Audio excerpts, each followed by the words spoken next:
Pêcheurs d'Islande, 4e partie du livre audio, suite de la 3e partie du roman. 15. À Paimpol, il y a une grosse femme appelée Madame Tressoleur. Dans une des rues qui mènent au port, elle tient un cabaret fameux parmi les Islandais, où des capitaines et des armateurs viennent enrôler des matelots, faire leur choix parmi les plus forts, en buvant avec eux. Autrefois belle, encore galante avec les pêcheurs, elle a des moustaches à présent, une carrure d'homme et la réplique hardie. Un air de cantinière sous une grande coiffure blanche de nonain. En elle, un je ne sais quoi de religieux qui persiste quand même parce qu'elle est bretonne. Dans sa tête, les noms de tous les marins du pays tiennent comme sur un registre. Elle connaît les bons, les mauvais, sait au plus juste ce qu'ils gagnent et ce qu'ils valent. Un jour de janvier, Gaude, ayant été mandé pour lui faire une robe, vint travailler là, dans une chambre, derrière la salle aux buveurs. Chez cette dame Tressoleur, on entre par une porte au massif pilier de granit, qui est en retrait sous le premier étage de la maison, à la mode ancienne. Quand on l'ouvre, il y a presque toujours quelques rafales engouffrées dans la rue, qui la poussent, et les arrivants font des entrées brusques, comme lancés par une lame de houle. La salle est basse et profonde, passée à la chaux blanche et ornée de cadres dorés où se voient des navires, des abordages, des naufrages. Dans un angle, une vierge en faïence est posée sur une console, entre des bouquets artificiels. Ces vieux murs ont entendu vibrer bien des chants puissants de matelots, ont vu s'épanouir bien des gaietés lourdes et sauvages, depuis les temps reculés de Paimpol, en passant par l'époque agitée des corsaires, jusqu'à ces Islandais de nos jours très peu différents de leurs ancêtres. Et bien des existences d'hommes ont été jouées, engagées là, entre deux ivresses, sur ces tables de chêne. Gaude, tout en cousant cette robe, avait l'oreille à une conversation sur les choses d'Islande, qui se tenait derrière la cloison entre Madame Tressoleur et deux retraités assis à boire. Ils discutaient, les vieux au sujet de certains beaux bateaux tout neufs qu'on était en train de gréer dans le port. Jamais elle ne serait parée, cette Léopoldine, à faire la campagne prochaine. « Eh, mais si !» ripostait l'hôtesse. « Bien sûr qu'elle sera parée. » Puisque je vous dis, moi, qu'elle a pris équipage hier, tous ceux de l'ancienne Marie, de Guermeur, qu'on va vendre pour la démolir. 5 jeunes personnes qui sont venues s'engager là, devant moi, à cette table, signée avec ma plume, ainsi. Et des bels hommes, je vous jure. Lomec, Tugdual, Karoff, Yvon Duf, le fils Kéréaz de Tréguier et le grand Yann Gaos de Porthshaven, qui en vaut bien 3. La Léopoldine. Le nom, à peine entendu, de ce bateau qui allait emporter Yann, s'était fixé d'un seul coup dans la mémoire de Gaude, comme si on l'y eût martelé pour le rendre plus ineffaçable. Le soir, revenue à Ploubazlanec, installée à finir son ouvrage à la lumière de sa petite lampe, elle retrouvait dans sa tête ce mot-là toujours, dont la seule consonance l'impressionnait comme une chose triste. Les noms des personnes et ceux des navires ont une physionomie par eux-mêmes, presque un sens. Et ce Léopoldine, mot nouveau, inusité, la poursuivait avec une persistance qui n'était pas naturelle, devenait une sorte d'obsession sinistre. Non, elle s'était attendue à voir Yann repartir encore sur la Marie qu'elle avait visitée jadis, qu'elle connaissait, et dont la Vierge avait protégé pendant de longues années les dangereux voyages. Et voici que ce changement, cette Léopoldine, augmentait son angoisse. Mais bientôt, elle en vint à se dire que pourtant cela ne la regardait plus, que rien de ce qui le concernait, lui, ne devait plus la toucher, jamais. Et, en effet, qu'est-ce que cela pouvait lui faire, qu'il fût ici ou ailleurs, sur un navire ou sur un autre, parti ou de retour? Se sentirait-elle plus malheureuse ou moins quand il serait en Islande, lorsque l'été serait revenu, tiède sur les chaumières désertées, sur les femmes solitaires et inquiètes, ou bien quand un nouvel automne commencerait? Encore, ramenant une fois de plus les pêcheurs, tout cela pour elle était indifférent, semblable, également sans joie et sans espoir. Il n'y avait plus aucun lien entre deux, aucun motif de rapprochement, puisque même il oubliait le pauvre petit Sylvestre, dont il fallait bien comprendre que c'en était fait pour toujours de ce seul rêve, de ce seul désir de sa vie. Elle devait se détacher de Yann, de toutes les choses qui avaient trait à son existence, même de ce nom d'Islande qui vibrait encore avec un charme si douloureux à cause de lui. Chasser absolument ses pensées, tout balayer, se dire que c'était fini, fini à jamais. Avec douceur, elle regarda cette pauvre vieille femme endormie, qui avait encore besoin d'elle, mais qui ne tarderait pas à mourir. Et alors, après, à quoi bon vivre? À quoi bon travailler? Et pour quoi faire? Le vent d'ouest s'était encore levé dehors. Les gouttières du toit avaient recommencé, sur ce grand gémissement lointain, leur bruit tranquille et léger de grelots de poupées. Et ses larmes aussi se mirent à couler, larmes d'orpheline et d'abandonnée, passant sur ses lèvres avec un petit goût amer, descendant silencieusement sur son ouvrage, comme ces pluies d'été qu'aucune brise n'amène, et qui tombent tout à coup, pressées et pesantes, de nuages trop remplis. Alors, n'y voyant plus, se sentant brisée, prise de vertige devant le vide de sa vie, elle replia le corsage ample de cette dame tressoleur et essaya de se coucher. Dans son pauvre beau lit de demoiselle, elle frissonna en s'étendant. Il devenait chaque jour plus humide et plus froid, ainsi que toutes les choses de cette chaumière. Cependant, comme elle était très jeune, tout en continuant de pleurer, elle finit par se réchauffer et s'endormir. 16. Des semaines sombres avaient passé encore, et on était déjà au premier jour de février, par un assez beau temps doux. Yann sortait de chez l'armateur, venant de toucher sa part de pêche du dernier été, 1500 francs, qu'il emportait pour les remettre à sa mère, suivant la coutume de famille. L'année avait été bonne, et il s'en retournait content. Près de Ploubazlanec, il vit un rassemblement au bord de la route. Une vieille, qui gesticulait avec son bâton, et autour d'elle des gamins ameutés qui riaient. La grand-mère Maune, la bonne grand-mère que Sylvestre adorait, toute traînée et déchirée, devenue maintenant une de ces vieilles pauvresses imbéciles qui font des attroupements sur les chemins. Cela lui causa une peine affreuse. Ces gamins de Ploubazlanec lui avaient tué son chat, et elle les menaçait de son bâton, très en colère et en désespoir. « Ah, s'il avait été ici, lui, mon pauvre garçon, vous n'auriez pas osé. Bien sûr, mes vilains drôles. » Elle était tombée, paraît-il, en courant après eux, pour les battre. Sa coiffe était de côté, sa robe pleine de boue, et il disait encore qu'elle était grise, comme cela arrive bien en Bretagne à quelques pauvres vieux qui ont eu des malheurs.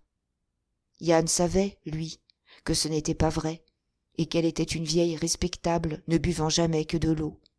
« Vous n'avez pas honte ?» dit-il au gamin, très en colère lui aussi, avec sa voix et son ton qui imposaient.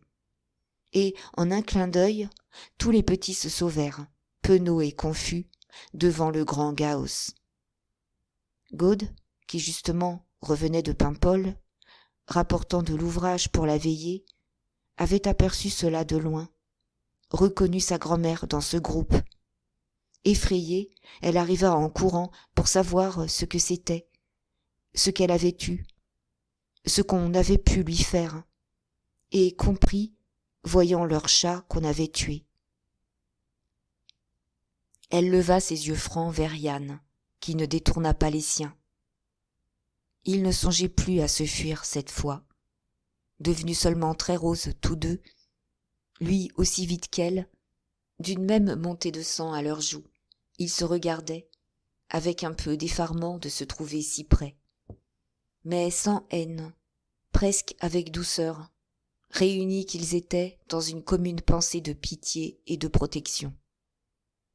Il y avait longtemps que les enfants de l'école lui en voulaient, à ce pauvre matou défunt, parce qu'il avait la figure noire, un air de diable, mais c'était un très bon chat, et, quand on le regardait de près, on lui trouvait au contraire la mine tranquille et câline. Il l'avait tué avec des cailloux et son œil pendait. La pauvre vieille, en marmottant, toujours des menaces, s'en allait tout émue, toute branlante, emportant par la queue, comme un lapin, ce chat mort. « Ah, mon pauvre garçon, mon pauvre garçon!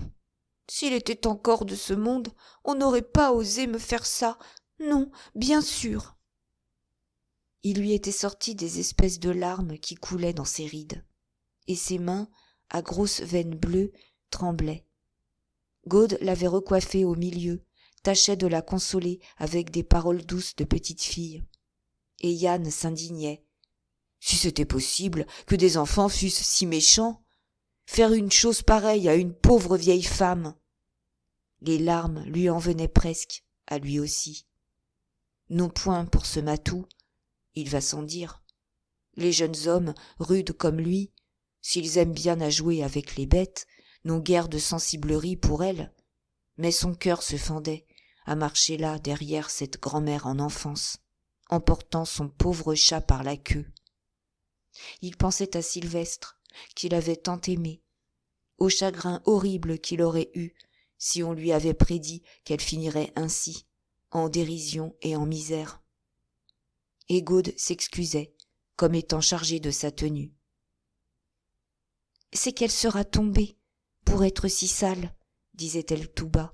« Sa robe n'est plus bien neuve, c'est vrai, car nous ne sommes pas riches, monsieur Yann. Mais je l'avais encore raccommodée hier, et ce matin, quand je suis partie, je suis sûre qu'elle était propre et en ordre. » Il la regarda alors longuement, beaucoup plus touché peut-être par cette petite explication toute simple qu'il ne l'eût été par d'habiles phrases, des reproches et des pleurs.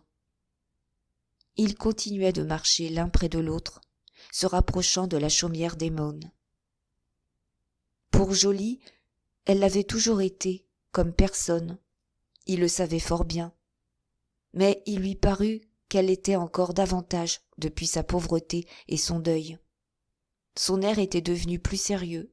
Ses yeux gris de lin avaient l'expression plus réservée et semblaient malgré cela vous pénétrer plus avant, jusqu'au fond de l'âme. Sa taille aussi avait achevé de se former. 23 ans bientôt. Elle était dans tout son épanouissement de beauté. Et puis, elle avait à présent la tenue d'une fille de pêcheur, sa robe noire sans ornement et une coiffe toute unie. Son air de demoiselle, on ne savait plus bien d'où il lui venait. C'était quelque chose de caché en elle-même et d'involontaire dont on ne pouvait plus lui faire reproche.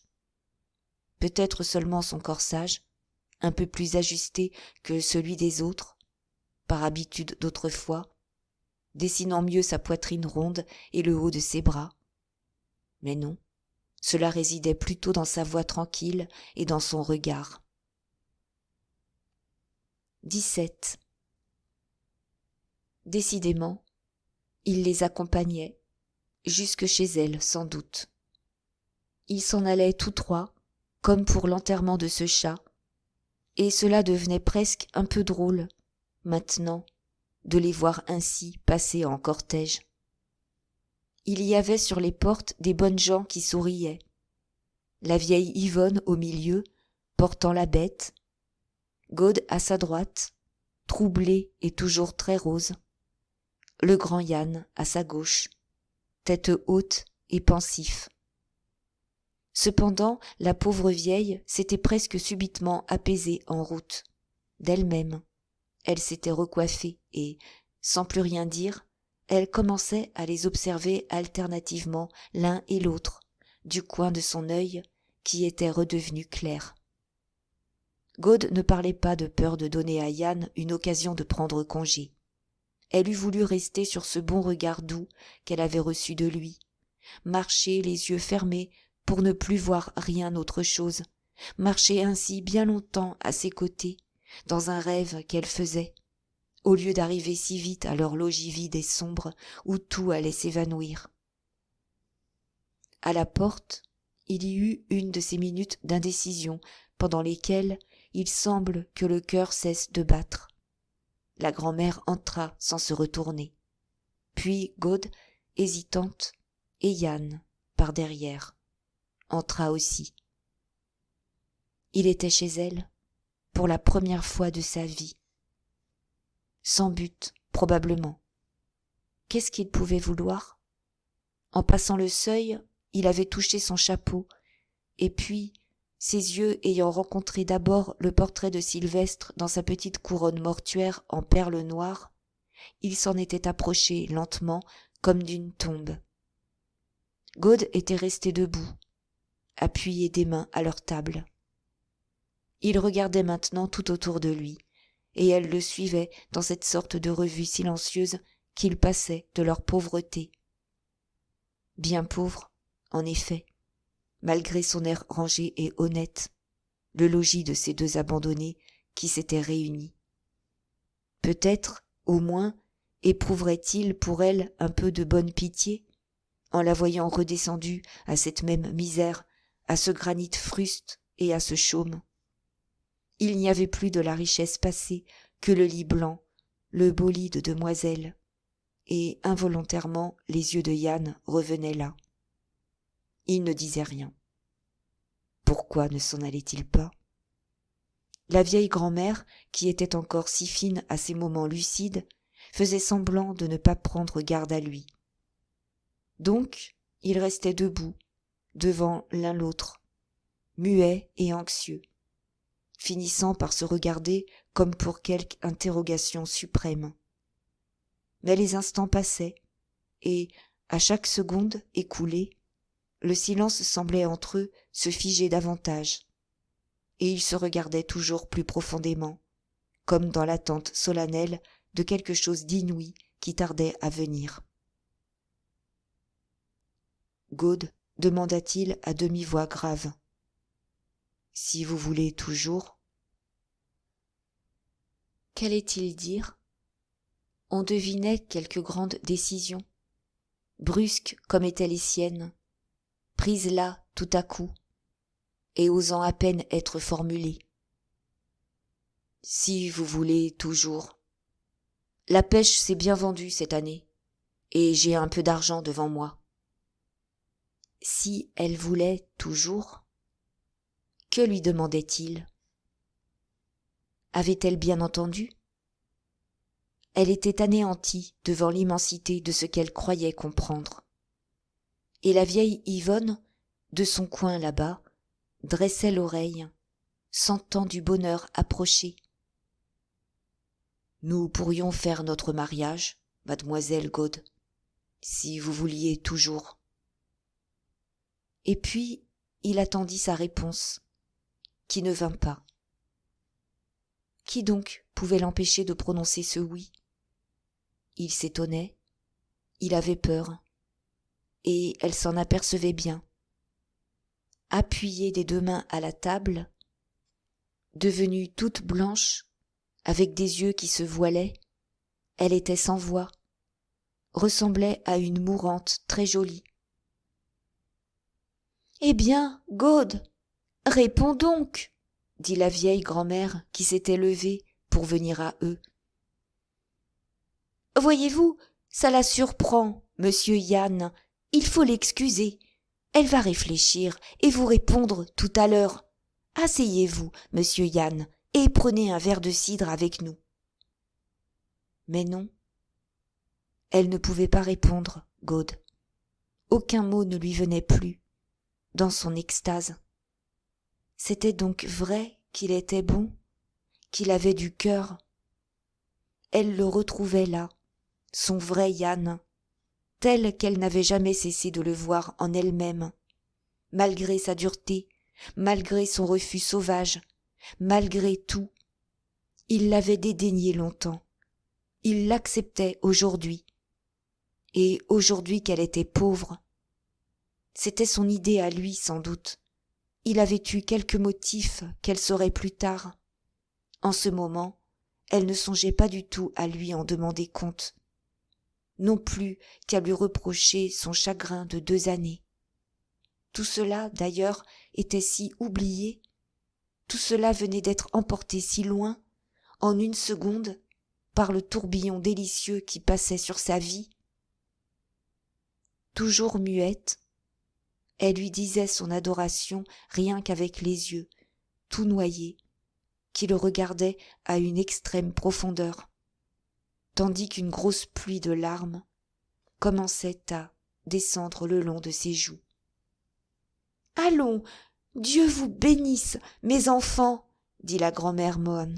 « Et moi, je lui dois un grand merci, car je suis encore contente d'être devenue si vieille pour avoir vu ça avant de mourir. » Ils restaient toujours là, l'un devant l'autre, se tenant les mains et ne trouvant pas de mots pour se parler, ne connaissant aucune parole qui fût assez douce, aucune phrase ayant le sens qu'il fallait, aucune qui leur semblât digne de rompre leur délicieux silence. « Embrassez-vous au moins, mes enfants, mais c'est qu'ils ne se disent rien. Ah, mon Dieu, les drôles de petits enfants que j'ai là, par exemple. Allons, Gaude, dis-lui donc quelque chose, ma fille. De mon temps à moi, me semble qu'on s'embrassait, quand on s'était promis. » Yann ôta son chapeau, comme saisi tout à coup d'un grand respect inconnu, avant de se pencher pour embrasser Gaude. Et il lui sembla que c'était le premier vrai baiser qu'il eût jamais donné de sa vie. Elle aussi l'embrassa, appuyant de tout son cœur ses lèvres fraîches, inhabiles au raffinement des caresses, sur cette joue de son fiancé que la mer avait dorée. Dans les pierres du mur, le grillon leur chantait le bonheur. Il tombait juste, cette fois, par hasard. Et le pauvre petit portrait de Sylvestre avait un air de leur sourire, du milieu de sa couronne noire. Et tout paraissait s'être subitement vivifié et rajeuni dans la chaumière morte. Le silence s'était rempli de musique inouïe. Même le crépuscule pâle d'hiver qui entrait par la lucarne était devenu comme une belle lueur enchantée. « Alors, c'est au retour d'Islande que vous allez faire ça, mes bons enfants ?» Gaude baissa la tête. L'Islande, la Léopoldine. C'est vrai, elle avait déjà oublié cette épouvante dressée sur la route. Au retour d'Islande. Comme ce serait long. Encore tout cet été d'attente craintive. Et Yann, battant le sol du bout de son pied, à petits coups rapides, devenu fort pressé lui aussi, comptait en lui-même très vite, pour voir si, en se dépêchant bien, on n'aurait pas le temps de se marier avant ce départ. Tant de jours pour réunir les papiers, tant de jours pour publier les bans à l'église. Oui, cela ne mènerait jamais qu'au 20 ou 25 du mois pour les noces, et si rien n'entravait, on aurait donc encore une grande semaine à rester ensemble après. « Je m'en vais toujours commencer par prévenir notre père, » dit-il, avec autant de hâte que si les minutes mêmes de leur vie étaient maintenant mesurées et précieuses. Quatrième partie du roman. 1. Les amoureux aiment toujours beaucoup s'asseoir ensemble sur les bancs, devant les portes, quand la nuit tombe. Yann et Gaude pratiquaient cela, eux aussi. Chaque soir, c'était à la porte de la chaumière des Mahon, sur le vieux banc de granit, qu'ils se faisaient leur cour. D'autres ont le printemps, l'ombre des arbres, les soirées tièdes, les rosiers fleuris. Eux n'avaient rien que des crépuscules de février descendant sur un pays marin, tout d'ajoncs et de pierres. Aucune branche de verdure au-dessus de leur tête, ni alentour, rien que le ciel immense, où passaient lentement des brumes errantes. Et pour fleurs, des algues brunes, que les pêcheurs, en remontant de la grève, avaient entraînées dans le sentier avec leurs filets. Les hivers ne sont pas rigoureux dans cette région tiédie par des courants de la mer. Mais c'est égal, ces crépuscules amenaient souvent des humidités glacées et d'imperceptibles petites pluies qui se déposaient sur leurs épaules. Ils restaient tout de même, se trouvant très bien là. Et ce banc, qui avait plus d'un siècle, ne s'étonnait pas de leur amour, en ayant déjà vu bien d'autres. Il en avait bien entendu des douces paroles sortir, toujours les mêmes, de génération en génération, de la bouche des jeunes, et il était habitué à voir les amoureux revenir plus tard, changer en vieux branlants et en vieilles tremblotantes, s'asseoir à la même place. Mais dans le jour alors pour respirer encore un peu d'air et se chauffer à leur dernier soleil. De temps en temps, la grand-mère Yvonne mettait la tête à la porte pour les regarder. Non pas qu'elle fût inquiète de ce qu'ils faisaient ensemble, mais par affection seulement, pour le plaisir de les voir, et aussi pour essayer de les faire entrer. Elle disait « Vous aurez froid, mes bons enfants, vous attraperez du mal. » « Madoué, restez dehors si tard, je vous demande un peu, ça a-t-il du bon sens ?» Froid? Est-ce qu'ils avaient froid, eux?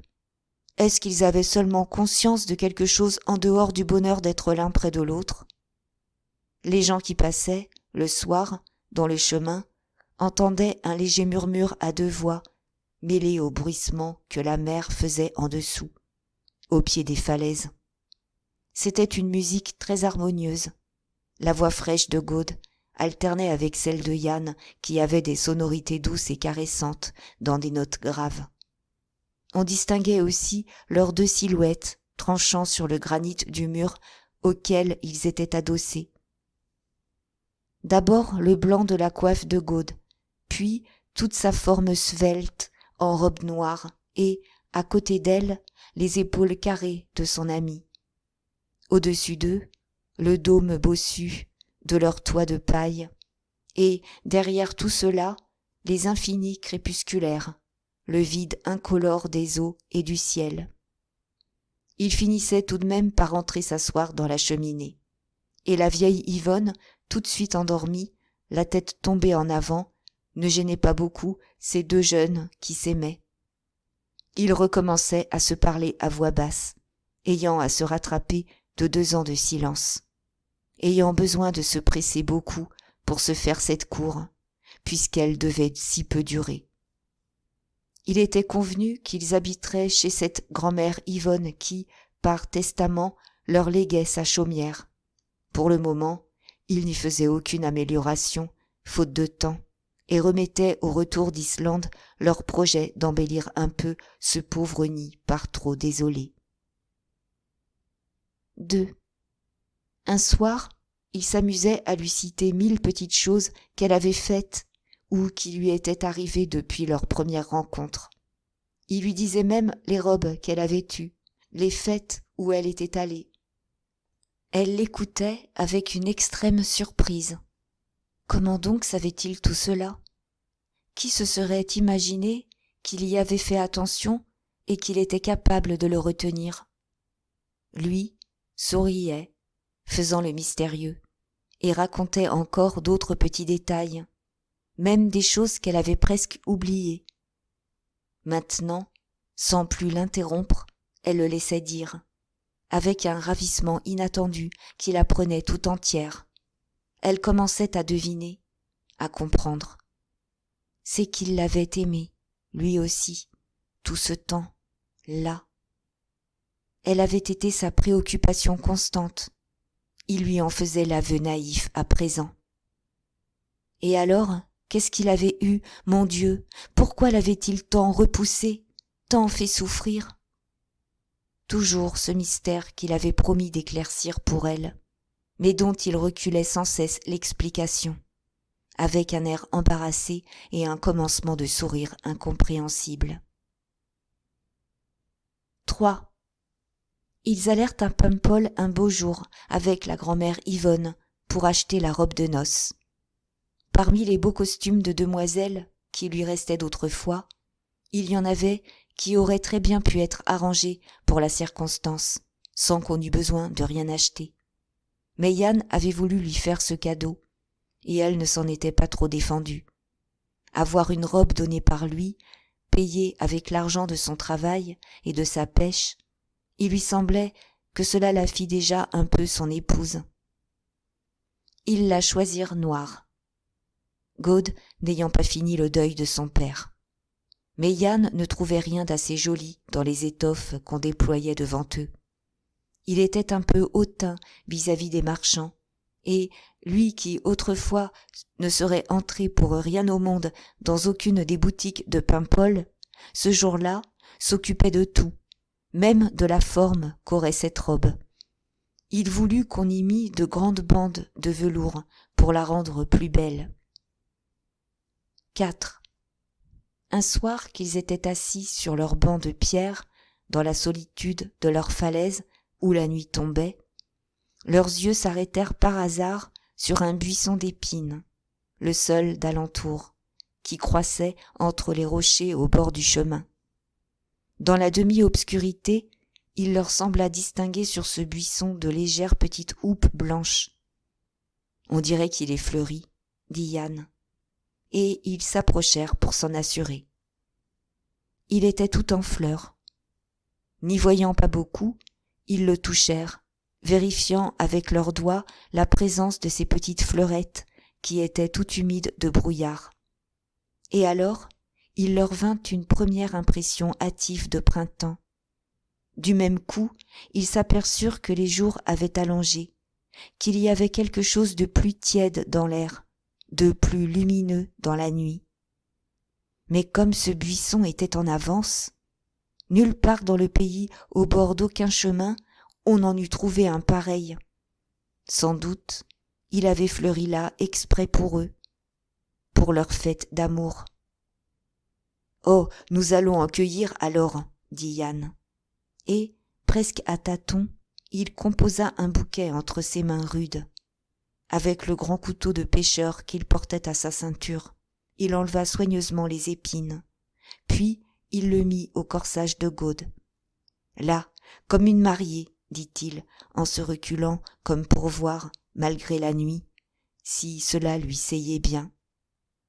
Au-dessous d'eux, la mer très calme déferlait faiblement sur les galets de la grève, avec un petit bruissement intermittent, régulier comme une respiration de sommeil. Elle semblait indifférente, ou même favorable à cette cour qu'il se faisait là, tout près d'elle.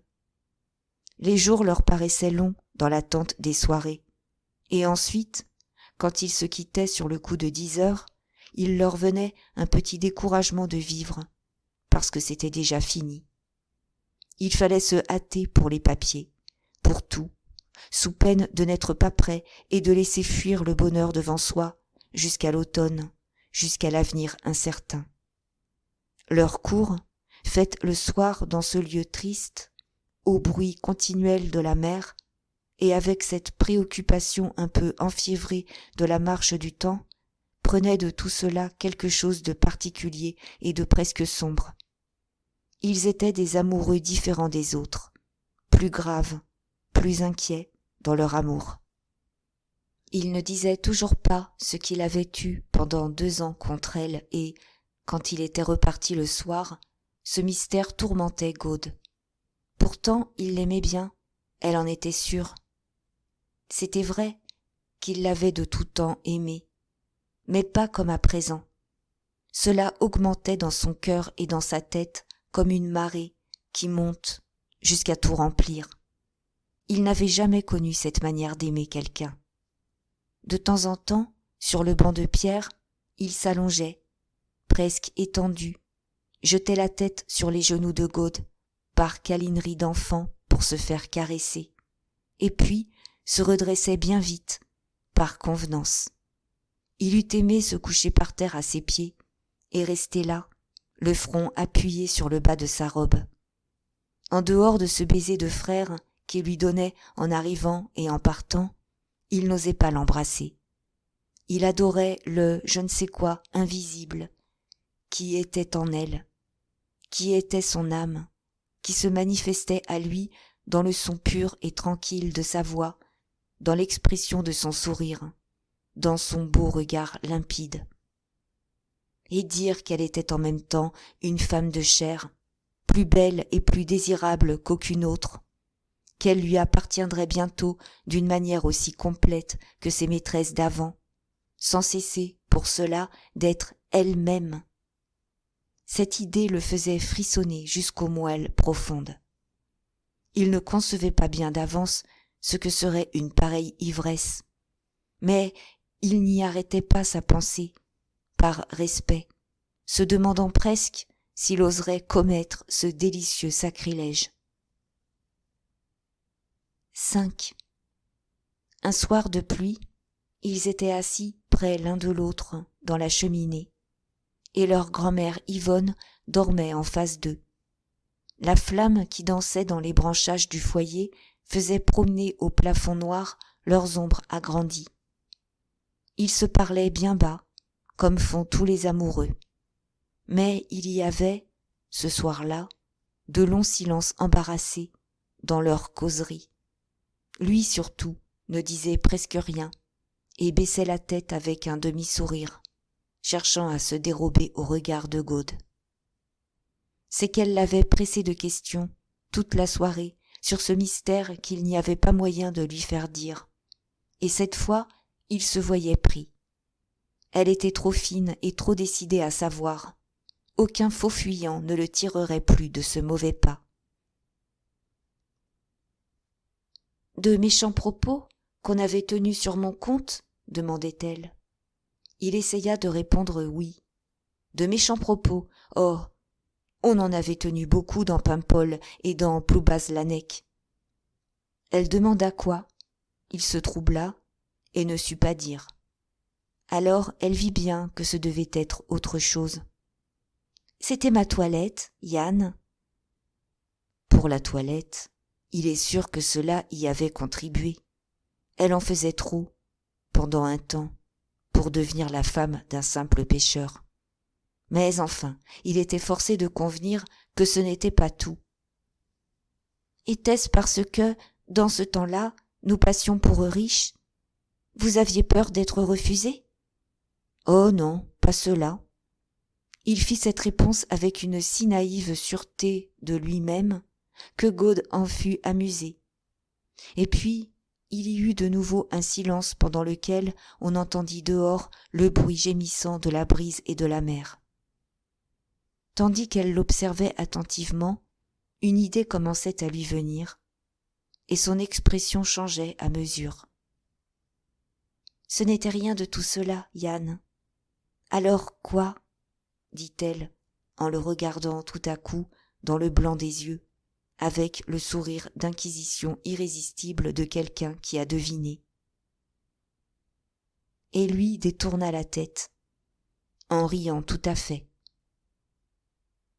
Ainsi, c'était bien cela. Elle avait trouvé. De raison, il ne pouvait pas lui en donner, parce qu'il n'y en avait pas. Il n'y en avait eu jamais.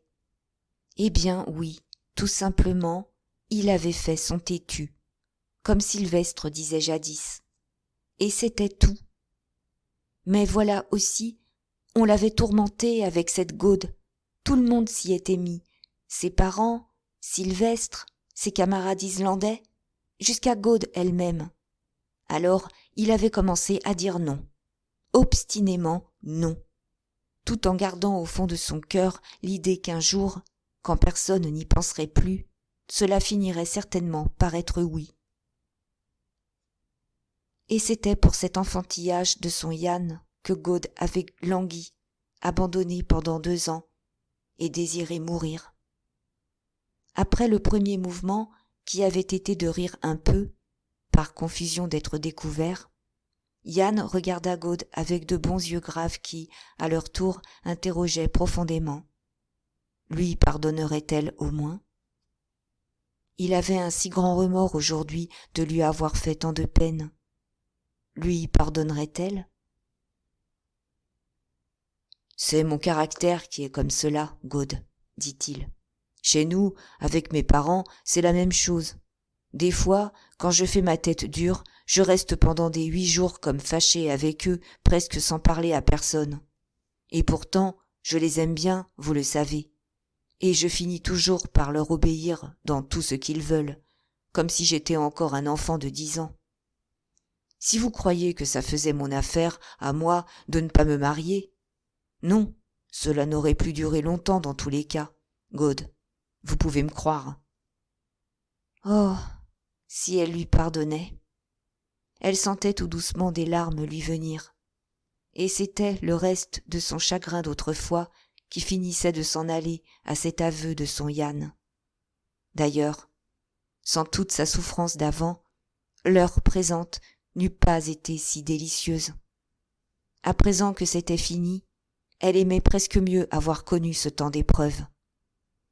Maintenant, tout était éclairci entre deux, d'une manière inattendue, il est vrai, mais complète. Il n'y avait aucun voile entre leurs 2 âmes. Il l'attira contre lui dans ses bras et, leurs têtes s'étant rapprochées, ils restèrent là longtemps, leurs joues appuyées l'une sur l'autre, n'ayant plus besoin de rien s'expliquer ni de rien se dire. Et en ce moment, leur étreinte était si chaste que, la grand-mère Yvonne s'étant réveillée, ils demeurèrent devant elle comme ils étaient, sans aucun trouble. 6. C'était 6 jours avant le départ pour l'Islande. Leur cortège de noces s'en revenait de l'église de Ploubazlanec, pourchassé par un vent furieux, sous un ciel chargé et tout noir. Au bras l'un de l'autre, ils étaient beaux tous deux, marchant comme des rois, en tête de leur longue suite, marchant comme dans un rêve. Calmes, recueillis, graves, ils avaient l'air de ne rien voir, de dominer la vie, d'être au-dessus de tout. Ils semblaient même être respectés par le vent, tandis que, derrière eux, ce cortège était un joyeux désordre de couples rieurs, que de grandes rafales d'ouest tourmentaient. Beaucoup de jeunes, chez lesquels aussi la vie débordait, d'autres, déjà grisonnants, mais qui souriaient encore en se rappelant le jour de leurs noces et leurs premières années. Grand-mère Yvonne était là et suivait aussi, très éventée, mais presque heureuse, au bras d'un vieil oncle de Yann qui lui disait des galanteries anciennes. Elle portait une belle coiffe neuve qu'on lui avait achetée pour la circonstance et toujours son petit châle, reteint une 3e fois, en noir, à cause de Sylvestre. Et le vent secouait indistinctement tous ses invités. On voyait les jupes relevées et des robes retournées, des chapeaux et des coiffes qui s'envolaient. À la porte de l'église, les mariés s'étaient achetés, suivant la coutume, des bouquets de fausses fleurs pour compléter leur toilette de fête. Yann avait attaché les siennes au hasard sur sa poitrine large, mais il était de ceux à qui tout va bien. Quant à Gaude, il y avait de la demoiselle encore, dans la façon dont ces pauvres fleurs grossières étaient piquées en haut de son corsage, très ajustées, comme autrefois, sur sa forme exquise. Le violonnaire qui menait tout ce monde, affolé par le vent, jouait à la diable.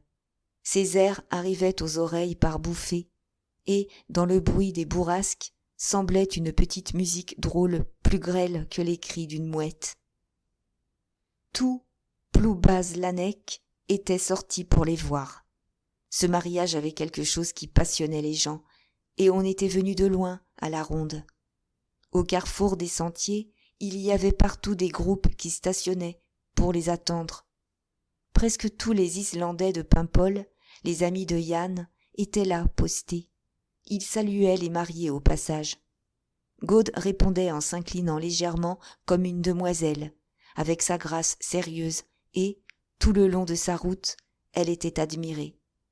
Et les hameaux d'alentour, les plus perdus, les plus noirs, même ceux des bois, s'étaient vidés de leurs mendiants, de leurs estropiés, de leurs fous, de leurs idiots à béquilles.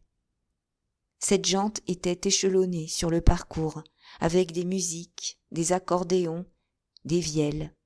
Ils tendaient leurs mains, leurs sébiles, leurs chapeaux pour recevoir des aumônes que Yann leur lançait avec son grand air noble, et Gaude avec son joli sourire de reine. Il y avait de ces mendiants qui étaient très vieux, qui avaient des cheveux gris sur des têtes vides n'ayant jamais rien contenu.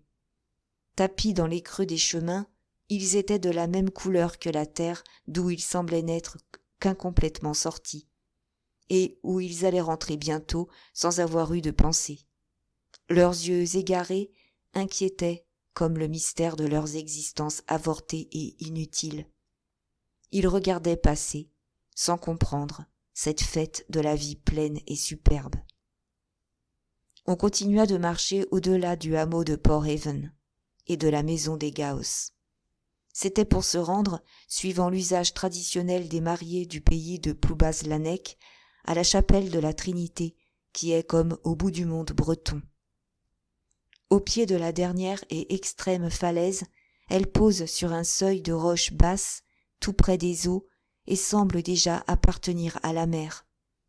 Pour y descendre, on prend un sentier de chèvres parmi des blocs de granit.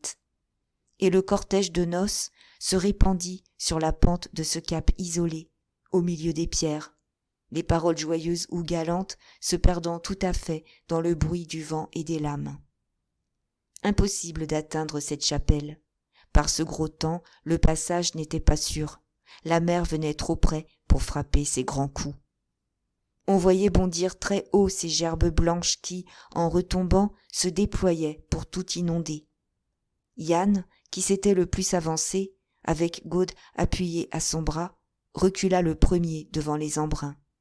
En arrière, son cortège restait échelonné sur les roches, en amphithéâtre, et lui semblait être venu là pour présenter sa femme à la mère.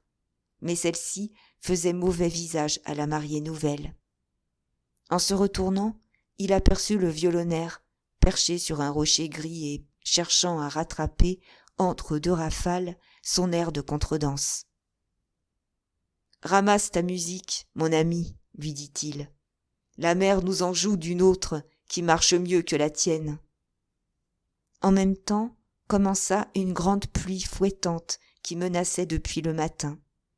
Alors ce fut une débandade folle avec des cris et des rires, pour grimper sur la haute falaise et se sauver chez les Gauss. 7. Le dîner de noces se fit chez les parents d'Yann, à cause de ce logis de Gaude, qui était bien pauvre. Ce fut en haut, dans la grande chambre neuve, une tablée de 25 personnes autour des mariés. Des sœurs et des frères, le cousin Gauss, le pilote, Germer, Kéraez, Yvon Duf, tous ceux de l'ancienne Marie, qui étaient de la Léopoldine à présent. 4 filles d'honneur très jolies, leurs nattes de cheveux disposées en rond au-dessus des oreilles, comme autrefois les impératrices de Byzance, et leurs coiffes blanches à la nouvelle mode des jeunes, en forme de conque marine. 4 garçons d'honneur, tous islandais, bien plantés, avec de beaux yeux fiers. Et en bas aussi, bien entendu, on mangeait et on cuisinait. Toute la queue du cortège s'y était entassée en désordre, et des femmes de peine, louées à Paimpol, perdaient la tête devant la grande cheminée encombrée de poêles et de marmites. Les parents d'Yann auraient souhaité pour leur fils une femme plus riche, c'est bien sûr, mais Gaude était connu à présent pour une fille sage et courageuse. Et puis, à défaut de sa fortune perdue, elle était la plus belle du pays, et cela les flattait de voir les deux époux si assortis. Le vieux père, en gaieté après la soupe, disait de ce mariage: « Ça va faire encore des gaos, on n'en manquait pourtant pas dans Ploubazlanec. » Et en comptant sur ses doigts, il expliquait à un oncle de la mariée comment il y en avait tant de ce nom-là.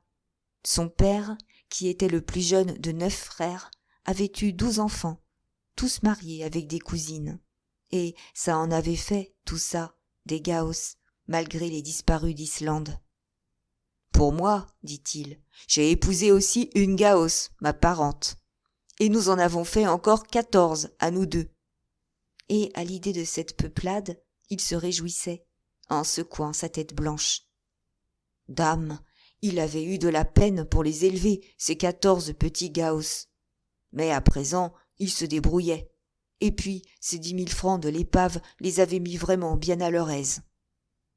En gaieté aussi, le voisin Garmeur racontait ses tours jouées au service. Les hommes de la côte appellent ainsi leur temps de matelot dans la marine de guerre. Les histoires de Chinois, d'Antilles, de Brésil, faisant écarquiller les yeux aux jeunes qui allaient y aller. Un de ses meilleurs souvenirs, c'était une fois, à bord de l'Iphigénie. On faisait le plein des soutes à vin, le soir, à la brune. Et la manche en cuir, par où ça passait pour descendre, s'était crevée. Alors, au lieu d'avertir, on s'était mis à boire à même jusqu'à plus soif.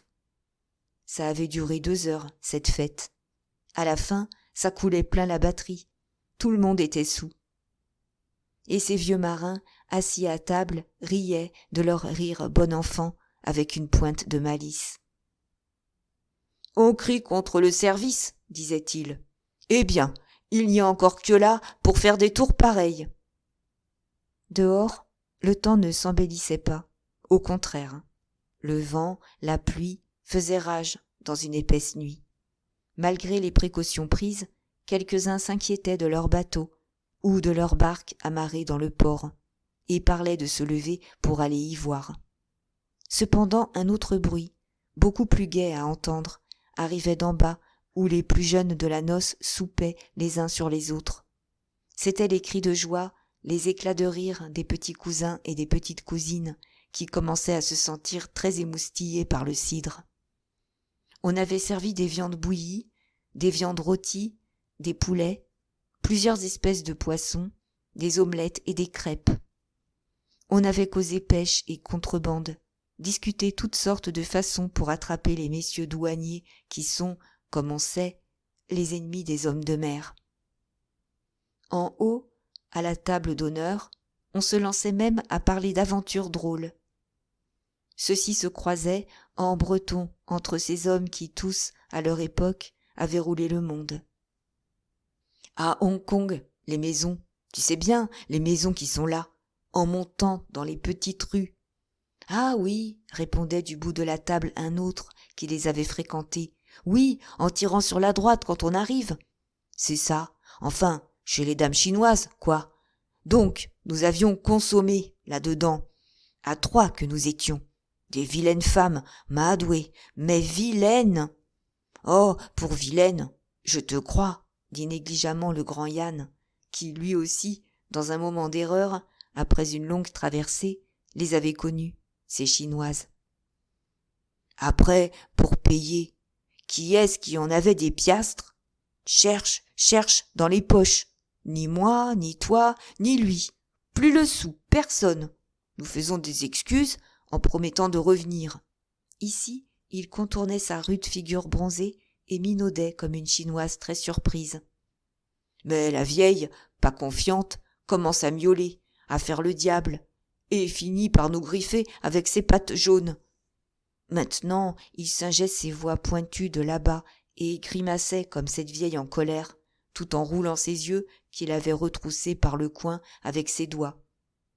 Et voilà les 2 Chinois, les 2, enfin, les 2 patrons de la boîte, tu me comprends, qui ferment la grille à clé, nous dedans. Comme de juste, on te les empoigne par la queue pour les mettre en danse la tête contre les murs. Mais crac, il en sort d'autres par tous les trous, au moins une douzaine qui se relèvent les manches pour nous tomber dessus, avec des airs de se méfier tout de même. Moi, j'avais justement mon paquet de canne à sucre, acheté pour mes provisions de route, et c'est solide, ça ne casse pas, quand c'est vert. Alors tu penses, pour cogner sur les magots, si ça nous a été utile. Non, décidément, il venait trop fort. En ce moment, les vitres tremblaient sous une rafale terrible, et le conteur, ayant brusqué la fin de son histoire, se leva pour aller voir sa barque. Un autre disait « Quand j'étais quartier-maître canonnier, en fonction de caporal d'armes sur la Zénobie, à Aden, un jour je vois les marchands de plumes d'autruche qui montent à bord. » Imitant l'accent de là-bas, « Bonjour, caporal d'armes. Nous, pas voleurs, nous, bons marchands. » D'un paraviré, « Je te les fais redescendre 4 à 4. Toi, bon marchand, que je dis, apporte un peu d'abord un bouquet de plumes pour me faire cadeau. Nous verrons après si on te laissera monter avec ta pacotille. Et je m'en serais fait pas mal d'argent au retour si je n'avais pas été si bête. » Douloureusement. « Mais, tu sais, dans ce temps, j'étais jeune homme. Alors, à Toulon, une connaissance à moi qui travaillait dans les modes. » Allons bon, voici qu'un des petits frères Diane, un futur Islandais, avec une bonne figure rose et des yeux vifs, tout d'un coup se trouve malade pour avoir bu trop de cidre. Bien vite, il faut l'emporter, le petit Lomec, ce qui coupe court au récit des perfidies de cette modiste pour avoir ses plumes. Le vent dans la cheminée hurlait comme un damné qui souffre. De temps en temps, avec une force à faire peur, il secouait toute la maison sur ses fondements de pierre. « On dirait que ça le fâche, parce que nous sommes en train de nous amuser, » dit le cousin pilote. « Non, c'est la mère qui n'est pas contente, » répondit Yann, en souriant à Gaude, « parce que je lui avais promis mariage. » Cependant, une sorte de langueur étrange commençait à les prendre tous deux. Ils se parlaient plus bas, la main dans la main, isolés au milieu de la gaieté des autres. Lui, Yann, connaissant l'effet du vin sur le sens, ne buvait pas du tout ce soir-là, et il rougissait à présent, ce grand garçon. Quand quelqu'un de ses camarades islandais disait une plaisanterie de matelot sur la nuit qui allait suivre. Par instants aussi, il était triste, en pensant tout à coup à Sylvestre. D'ailleurs, il était convenu qu'on ne devait pas danser à cause du père de Gaude et à cause de lui. On était au dessert. Bientôt allaient commencer les chansons. Mais avant, il y avait les prières à dire, pour les défunts de la famille. Dans les fêtes de mariage, on ne manque jamais à ce devoir de religion. Et quand on vit le père Gauss se lever en découvrant sa tête blanche, il se fit du silence partout. « Ceci, dit-il, est pour Guillaume Gauss, mon père. » Et en se signant, il commença, pour ce mort, la prière latine. « Pater noster, qui es in coelis, sanctificetur nomen tuum. » Un silence d'église s'était maintenant propagé jusqu'en bas, aux tablées joyeuses des petits. Tous ceux qui étaient dans cette maison répétaient en esprit les mêmes mots éternels. « Ceci est pour Yves et Jean Gauss, mes frères, perdus dans la mer d'Islande. Ceci est pour Pierre Gauss, mon fils, naufragé à bord de la Zélie. » Puis, quand tous ces Gauss eurent chacun leur prière, il se tourna vers la grand-mère Yvonne. « Ceci, dit-il, est pour Sylvestre Mohan. » Et il en récita une autre encore. Alors, Yann pleura. « Sed libera nos a malo. Amen. » Les chansons commencèrent après. Des chansons apprises au service, sur le gaillard d'avant, où il y a, comme on sait, beaucoup de beaux chanteurs. Un noble corps, pas moins, que celui des zouaves. Mais chez nous les braves narguent le destin, Hurrah! Hurrah! Vive le vrai marin! Les couplets étaient dits par un des garçons d'honneur, d'une manière tout à fait langoureuse qui allait à l'âme. Et puis le chœur était repris par d'autres belles voix profondes. Mais les nouveaux époux n'entendaient plus que du fond d'une sorte de lointain quand ils se regardaient. Leurs yeux brillaient d'un éclat trouble, comme des lampes voilées. Ils se parlaient de plus en plus bas, la main toujours dans la main, et Gaude baissait souvent la tête, prise peu à peu, devant son maître, d'une crainte plus grande et plus délicieuse. Maintenant le cousin pilote faisait le tour de la table pour servir d'un certain vin à lui. Il l'avait apporté avec beaucoup de précaution, caressant la bouteille couchée, qu'il ne fallait pas remuer, disait-il. Il en raconta l'histoire. Un jour de pêche, une barrique flottait toute seule au large. Pas moyen de la ramener. Elle était trop grosse.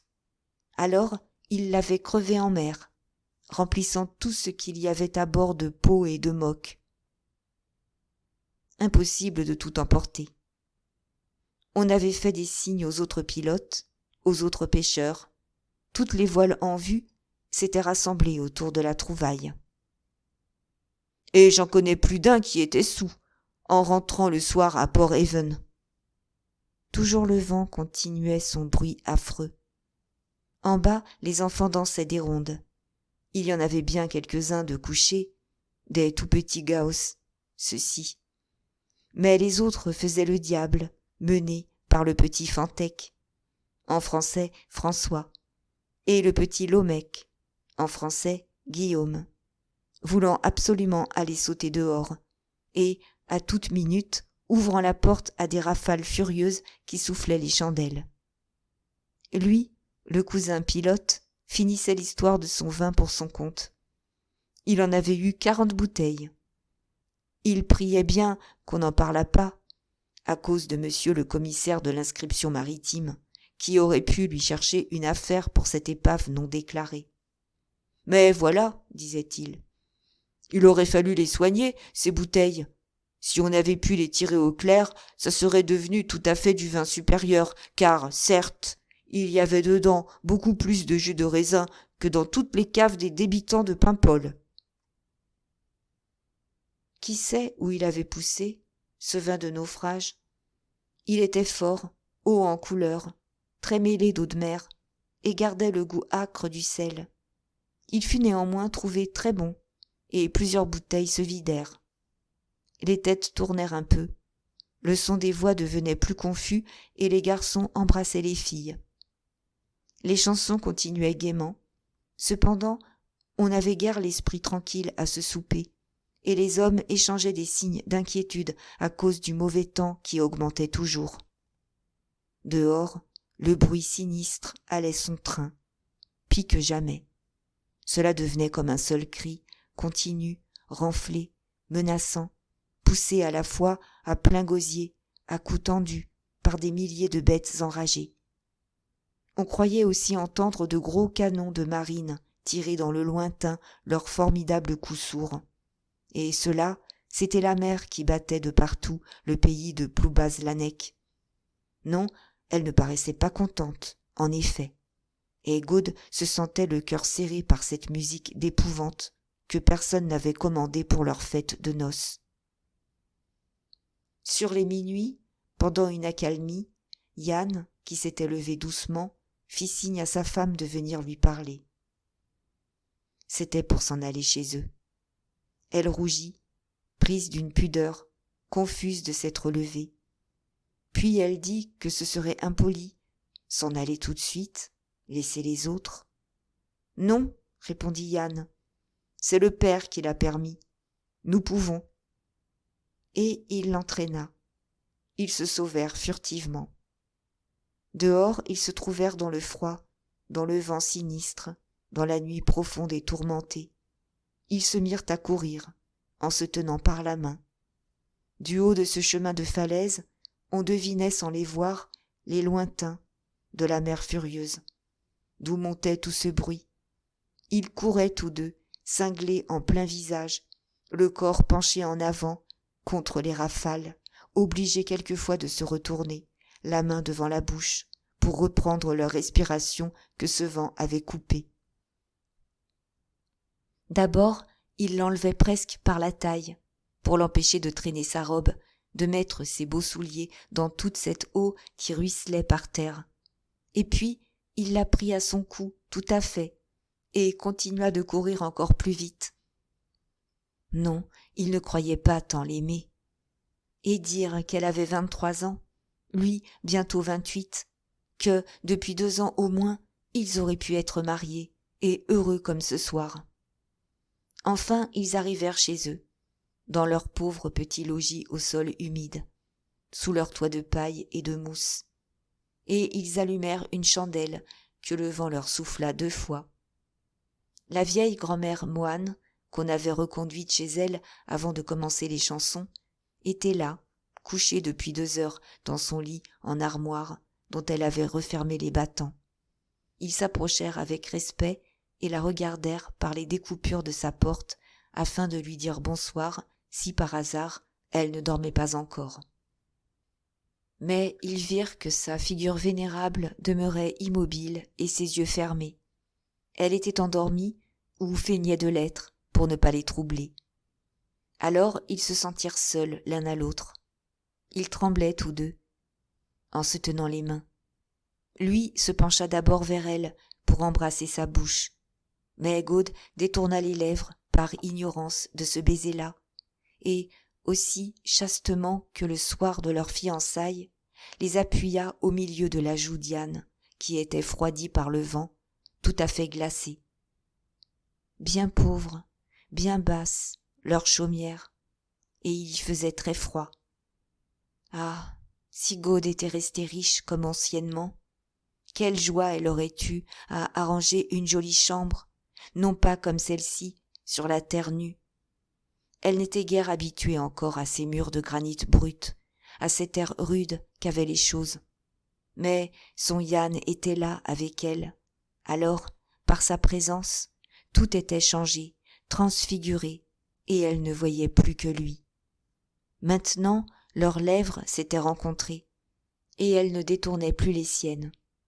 Toujours debout, les bras noués pour se serrer l'un à l'autre, ils restaient là, muets, dans l'extase d'un baiser qui ne finissait plus. Ils mêlaient leur respiration un peu haletante, et ils tremblaient tous deux plus fort, comme dans une ardente fièvre. Ils semblaient être sans force pour rompre leur étreinte, et ne connaître rien de plus, ne désirer rien au-delà de ce long baiser. Elle se dégagea enfin, troublée tout à coup. « Non, Yann, grand-mère Yvonne pourrait nous voir. » Mais lui, avec un sourire, chercha les lèvres de sa femme encore et les reprit bien vite entre les siennes, comme un altéré à qui on a enlevé sa coupe d'eau fraîche. Le mouvement qu'ils avaient fait venait de rompre le charme de l'hésitation délicieuse. Yann, qui, aux premiers instants, se serait mis à genoux comme devant la Vierge sainte, se sentit redevenir sauvage. Il regarda furtivement du côté des vieux lits en armoire, ennuyé d'être aussi près de cette grand-mère, cherchant un moyen sûr de ne plus être vu. Toujours sans quitter les lèvres exquises, il allongea le bras derrière lui et, du revers de la main, éteignit la lumière, comme avait fait le vent. Alors, brusquement, il l'enleva dans ses bras. Avec sa manière de la tenir, la bouche toujours appuyée sur la sienne, il était comme un fauve qui aurait planté ses dents dans une proie.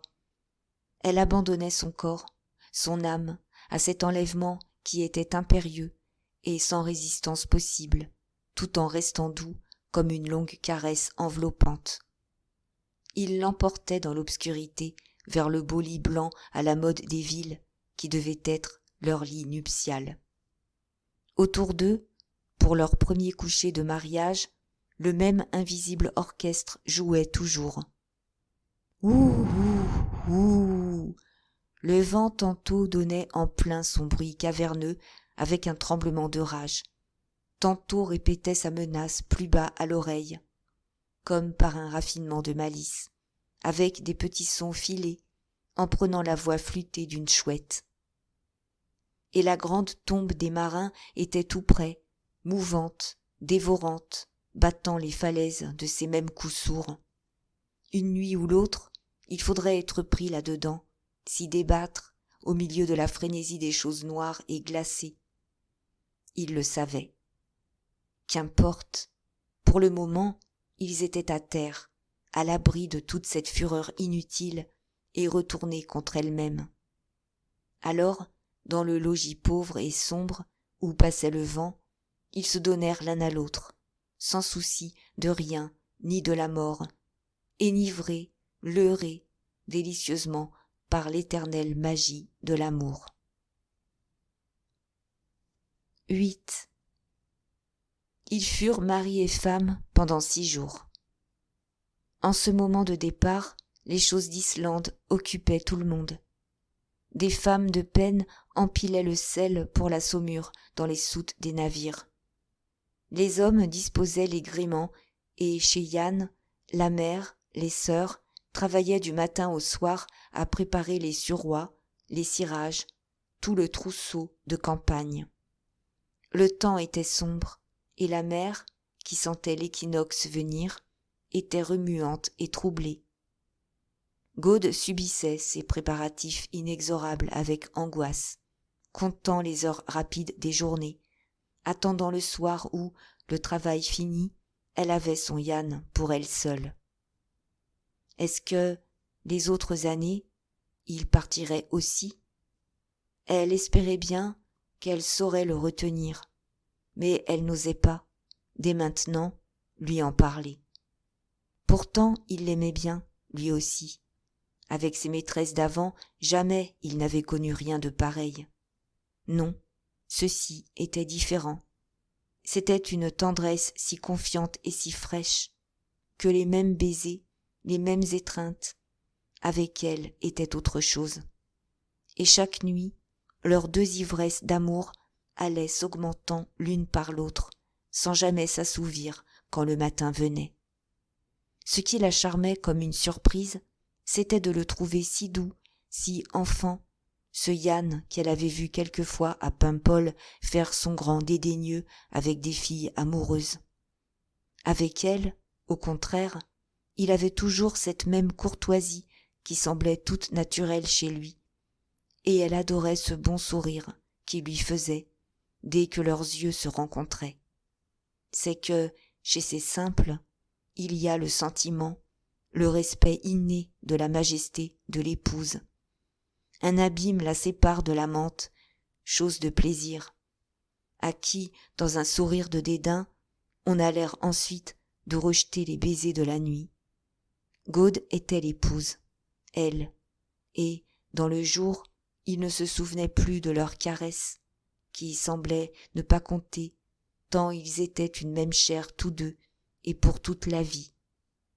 Inquiète, elle était beaucoup dans son bonheur, qui lui semblait quelque chose de trop inespéré, d'instable comme les rêves.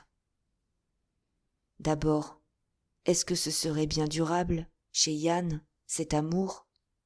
Parfois, elle se souvenait de ses maîtresses, de ses emportements, de ses aventures, et alors elle avait peur. Lui garderait-il toujours cette tendresse infinie, avec ce respect si doux? Vraiment, 6 jours de mariage, pour un amour comme le leur, ce n'était rien. Rien qu'un petit acompte enfiévré, pris sur le temps de l'existence, qui pouvait encore être si long devant eux. À peine avaient-ils pu se parler, se voir, comprendre qu'ils s'appartenaient. Et tous leurs projets de vie ensemble, de joie tranquille, d'arrangement de ménage, avaient été forcément remis au retour. Oh, les autres années, à tout prix l'empêcher de repartir pour cette Islande. Mais comment s'y prendre? Et que ferait-il alors pour vivre, étant si peu riches l'un et l'autre? Et puis, il aimait tant son métier de mère. Elle essaierait malgré tout, les autres fois, de le retenir. Elle y mettrait toute sa volonté, toute son intelligence et tout son cœur. Être femme d'Islandais, voir approcher tous les printemps avec tristesse, passer tous les étés dans l'anxiété douloureuse. Non, à présent qu'elle l'adorait au-delà de ce qu'elle eût imaginé jamais, elle se sentait prise d'une épouvante trop grande en songeant à ces années à venir. Ils eurent une journée de printemps, une seule. C'était la veille de l'appareillage. On avait fini de mettre le gréement en ordre à bord, et Yann resta tout le jour avec elle. Ils se promenèrent bras dessus bras dessous dans les chemins, comme font les amoureux, très près l'un de l'autre, et se disant mille choses. Les bonnes gens, en souriant, les regardaient passer. C'est Gaude, avec le grand Yann de Porthaven. Des mariés d'hier. Un vrai printemps, ce dernier jour. C'était particulier et étrange de voir tout à coup ce grand calme. Et plus un seul nuage dans ce ciel habituellement tourmenté. Le vent nous soufflait de nulle part. La mer s'était faite très douce. Elle était partout du même bleu pâle et restait tranquille. Le soleil brillait d'un grand éclat blanc et le rude pays breton s'imprégnait de cette lumière comme d'une chose fine et rare. Il semblait s'égayer et revivre jusque dans ses plus profonds lointains. L'air avait pris une tiédeur délicieuse, sentant l'été, et on eût dit qu'il s'était immobilisé à jamais, qu'il ne pouvait plus y avoir de jours sombres ni de tempêtes. Les caps, les baies, sur lesquelles ne passaient plus les ombres changeantes des nuages, dessinaient au soleil leurs grandes lignes immuables. Ils paraissaient se reposer, eux aussi, dans des tranquillités ne devant pas finir. Tout cela comme pour rendre plus douce et éternelle leur fête d'amour. Et on voyait déjà des fleurs hâtives, des primes verts le long des fossés, ou des violettes frêles et sans parfum. Quand Gaude demandait « Combien de temps m'aimeras-tu, Yann ?» lui répondait, étonné, en la regardant bien en face, avec ses beaux yeux francs. « Mais, Gaude, toujours ?» Et ce mot, dit très simplement par ses lèvres un peu sauvages, semblait avoir là son vrai sens d'éternité. Elle s'appuyait à son bras. Dans l'enchantement du rêve accompli, elle se serrait contre lui, inquiète toujours, le sentant fugitif comme un grand oiseau de mer. Demain, l'envoler au large. Et cette première fois, il était trop tard. Elle ne pouvait rien pour l'empêcher de partir. De ces chemins de falaise où il se promenait, on dominait tout ce pays marin, qui paraissait être sans arbres, tapissé d'ajoncs ras et semé de pierres. Les maisons des pêcheurs étaient posées çà et là, sur les rochers, avec leurs vieux murs de granit, leurs toits de chaume, très hauts et bossus, verdis par la pousse nouvelle des mousses. Et, dans l'extrême éloignement, la mer, comme une grande vision diaphane, décrivait son cercle immense et éternel qui avait l'air de tout envelopper.